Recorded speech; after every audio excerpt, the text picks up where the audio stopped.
जय रारा श्री माता।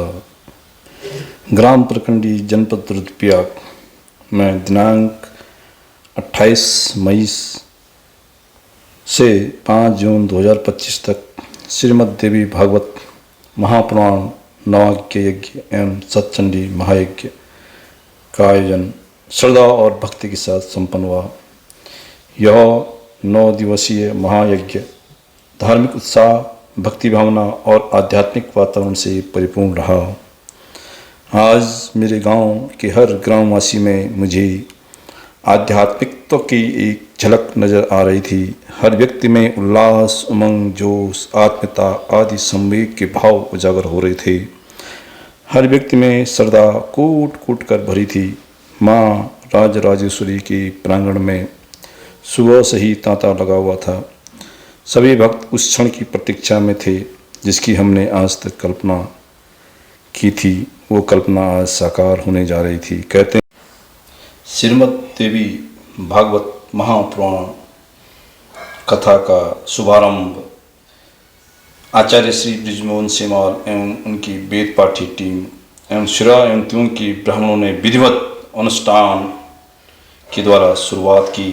और साथ में आप देख रहे होंगे इस समय जल कलश यात्रा शुरू हो चुकी है। जल कलश यात्रा एक धार्मिक और सांस्कृतिक परंपरा है जिसमें महिलाएं सिर पर कलश, मिट्टी का एक बर्तन धारण करके यात्रा करती हैं। यह यात्रा आम तौर पर भागवत कथा, धार्मिक अनुष्ठानों या जल संरक्षण जैसे महत्वपूर्ण अवसरों से पहले निकाली जाती है। इस जल यात्रा का बड़ा महत्व है। इसमें जल कलश यात्रा को पवित्रता, सकारात्मक ऊर्जा और शुभ संकेत का प्रतीक इसको माना जाता है। यह यात्रा भागवत कथा, पूजा अर्चना और अन्य धार्मिक अनुष्ठानों के लिए की जाती है। सबसे महत्वपूर्ण चीज जल संरक्षण, जल कलश यात्रा जल संरक्षण के संदेश को भी प्रसारित करती है। और इस प्रकार से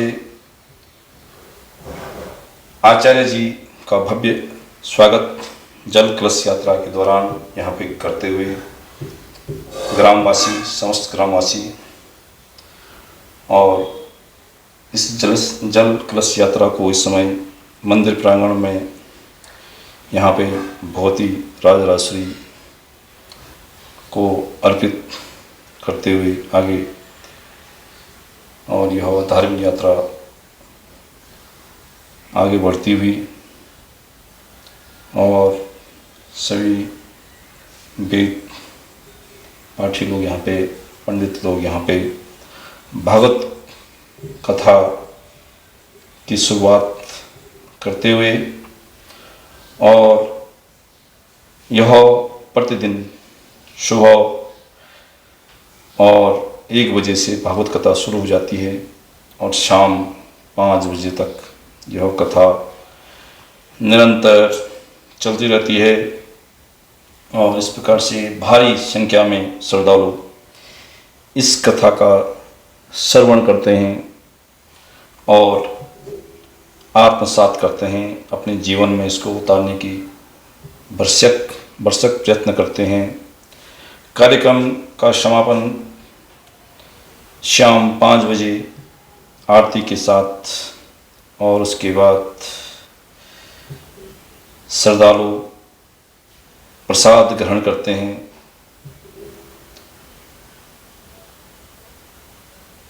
इस महायज्ञ ने सिर्फ धार्मिक चेतना को नहीं जगाया बल्कि उन जो यहाँ पे दिहाड़ियाँ हैं उनको भी एक बार फिर अपने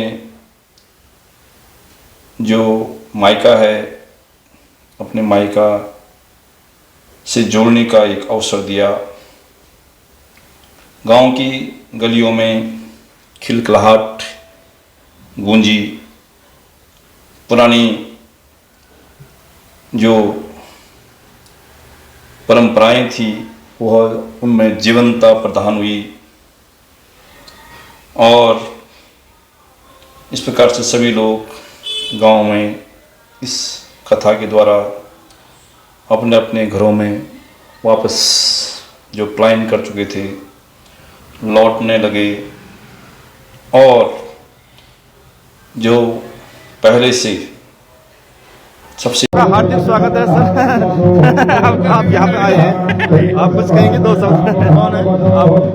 लाइव फेसबुक सारा आयोजक सत्चंडी महायज्ञ के आयोजक सभी मेरे अंग्रेज बड़े भाई सभी हम नौजवान माता बहनों सबको मेरा नमस्कार। मुलाकात का एक सौभाग्य है सबके लिए।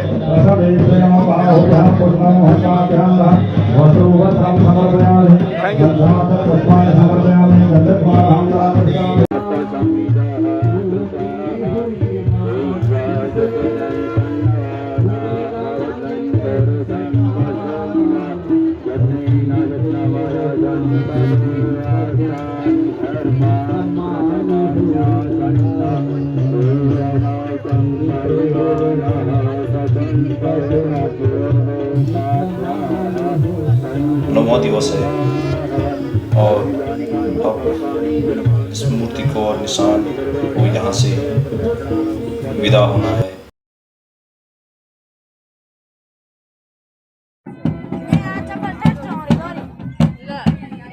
आपको बता दूं, पंच केदार में केदारनाथ, तुंगनाथ, रुद्रनाथ, मदनेश्वर, कल्पेश्वर आते हैं। अब इस प्रकार से विदाई के क्षण तुंगनाथ भगवान जी जो कि शीतकालीन गद्दी है मुकुमठ में, वहाँ के लिए प्रस्थान करते हुए और सभी गांव की निवासी क्षेत्र के सभी लोग और जो ध्यानी हैं वह भगवान तुंगनाथ को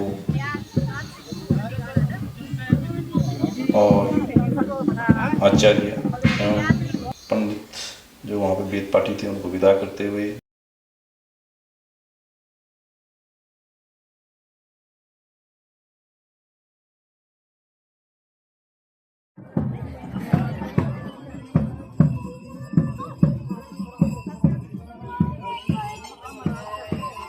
प्रकार से आप देख रहे होंगे यहाँ पे आचार्य श्री ब्रिजमोहन सेवाल जी एवं उनकी वेद पाठी टीम एवं श्रोताओं के ब्राह्मणों को विधिवत अनुष्ठान संपन्न कराने के फलस्वरूप अंतिम दिन भव्यता के साथ सभी गांव वाले सभी क्षेत्रों के निवासी विदाई देते हुए, यह विदाई का क्षण निश्चित रूप से हमारे लिए एक ऐसा क्षण है जहाँ पे इसका वर्णन करना थोड़ा संभव है।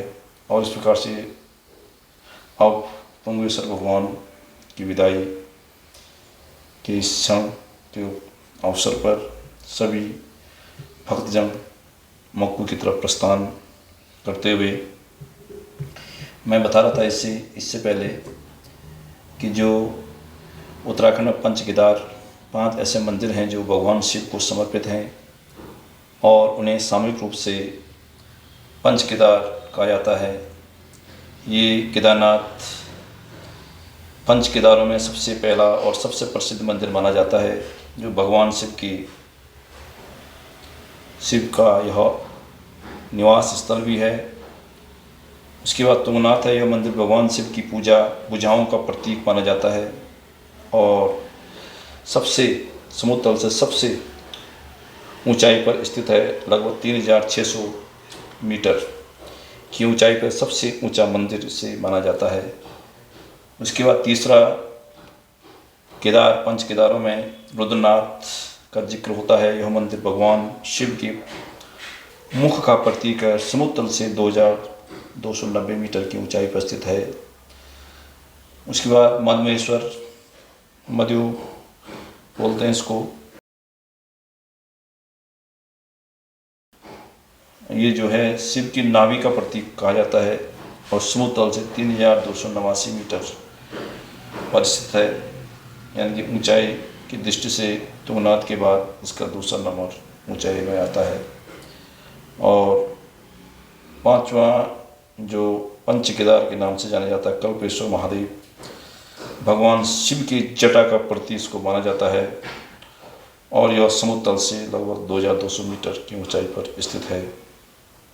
इस प्रकार पंच केदार, केदारनाथ, तुंगनाथ, रुद्रनाथ, मदनेश्वर और कल्पेश्वर, तो केदारनाथ और मद्मेश्वर भगवान शीतकालीन गद्दी में ऊखी मठ में विराजमान होते हैं और तुंगनाथ भगवान शीतकालीन गद्दी में मक्कू मठ, जहाँ पे भक्तजन तुंगनाथ जी की मूर्ति और निशान को ले जाते हुए इस समय मक्कू मठ की भूमि में प्रवेश करते हुए धीरे धीरे आगे बढ़ते हुए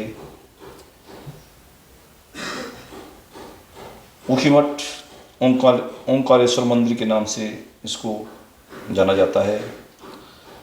और यहाँ पे दो मुख्य रूप से शीतकालीन गद्दी के रूप में मद्मेश्वर महाराज और केदारनाथ की उत्सव मूर्तियाँ इस मंदिर में स्थापित की जाती हैं और 6 महीने तक यहाँ पूजा पाठ किया जाता है। यह मंदिर स्थापत्य कला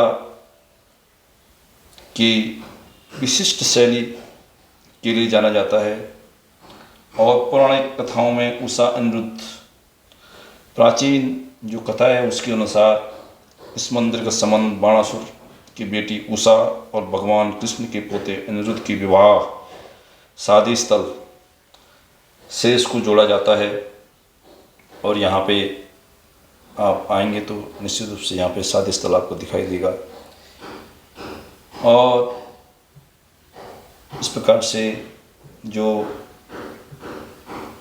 ऊखी मठ को पंच गद्दी स्थल भी कहा जाता है, क्योंकि केदारनाथ तथा मद्मेश्वर की शीतकालीन मूर्तियाँ यहाँ पे लाकर स्थापित की गई हैं।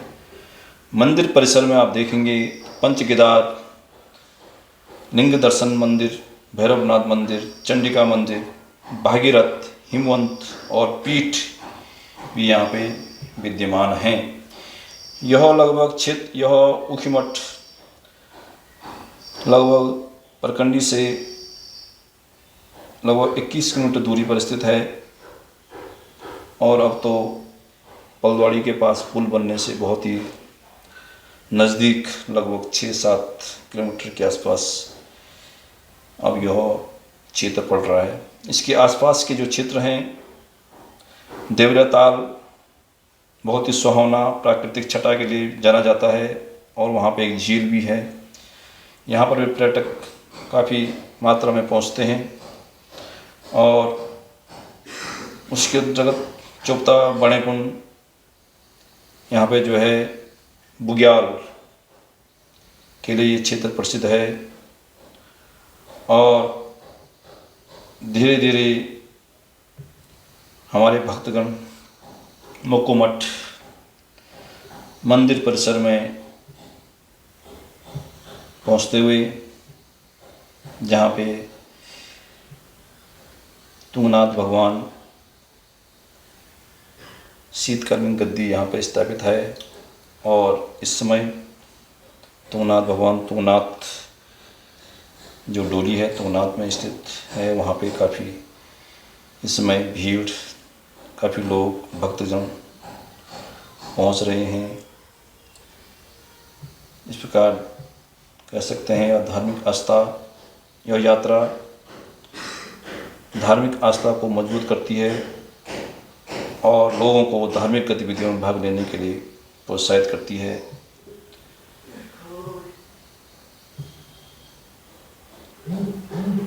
काफ़ी नज़दीक धीरे धीरे श्रद्धालु पहुँचते हुए मक्कू मठ में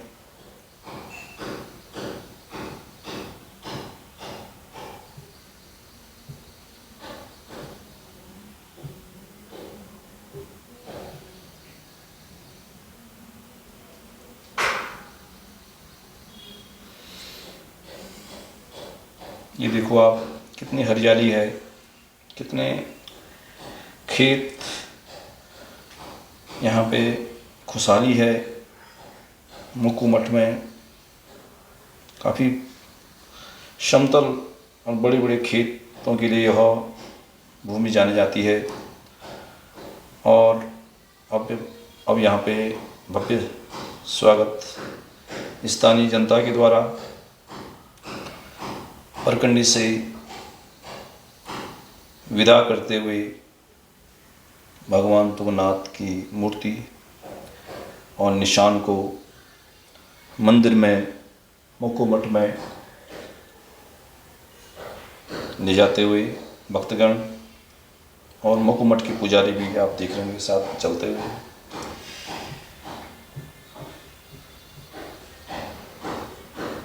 यह आयोजन भव्य आयोजन 9 दिवसीय था और इसमें भक्ति भावना और आध्यात्मिक वातावरण से यह परिपूर्ण रहा। प्रतिदिन यह आयोजन 1 बजे से कथा वाचन और 5 बजे कथा का समापन होता था और श्रद्धालु उसके बाद प्रसाद ग्रहण करते थे। इस प्रकार मंदिर के गेट पर श्रद्धालु पहुंचते हुए काफ़ी संख्या में आप देख रहे होंगे। ये मुकुमठ भगवान तुंगेश्वर मंदिर का गेट है। यहाँ से मुश्किल से 100 मीटर पर भगवान तुंगनाथ विराजमान हैं और श्रद्धालु धीरे धीरे द्वार है और ये आगे बढ़ते हुए धीरे धीरे मंदिर की ओर। जय जय।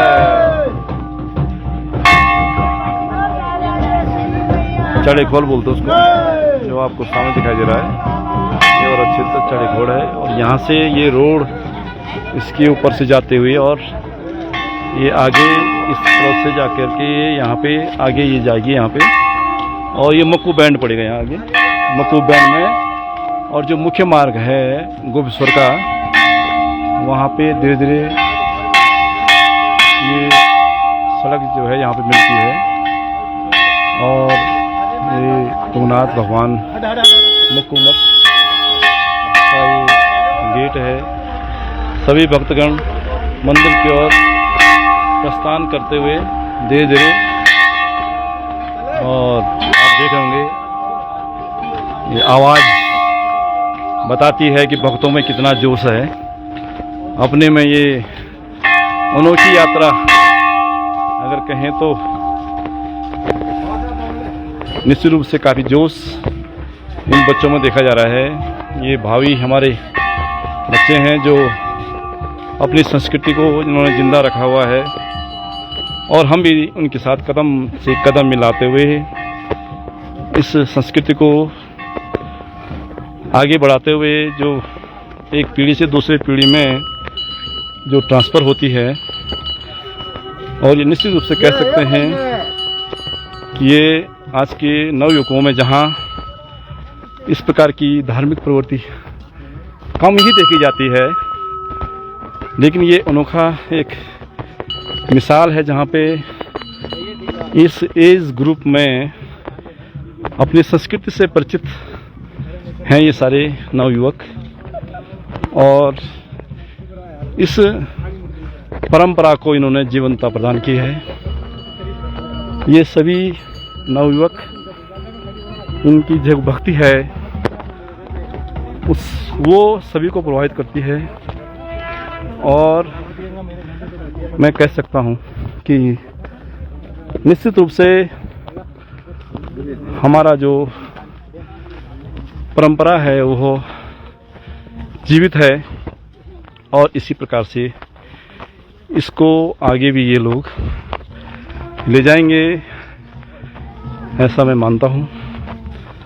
तो आप देख रहे होंगे बहुत सुंदर प्राकृतिक छटा आपको दिखाई और ये जो शंख की ध्वनि आपके कानों तक पहुँच रही है, ये बहुत ही मनोहारी दृश्य है।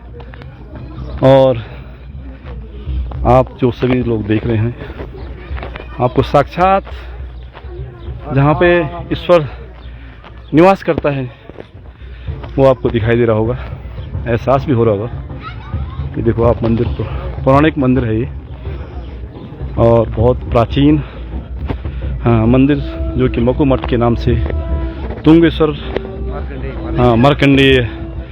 और किसकी विषय ज़्यादा जानकारी हमारे तंगवाण जी बताएंगे। तंगवाण जी जरा। मैं जानता हूँ, बताइए। भगवान तुंगनाथ की 6 माह की विश्राम गति है यहाँ पे। मार्कंडेय मंदिर है मक्कू मठ का, बहुत बढ़िया प्रसिद्ध तीर्थ है ये भी। बहुत बढ़िया। और तुंगनाथ से महज जो है 30 किलोमीटर पीछे है। 6 महीने के लिए यहाँ पे भगवान तुंगनाथ यहीं विश्राम करते हैं, तो यहीं उनकी पूजा अर्चना होती है और यहाँ पे बैठाने लोग इनके पुजारी हैं और सारा देख रेख और मंदिर का मैनेजमेंट सब वही करते हैं। बहुत सुंदर पुराना मंदिर है।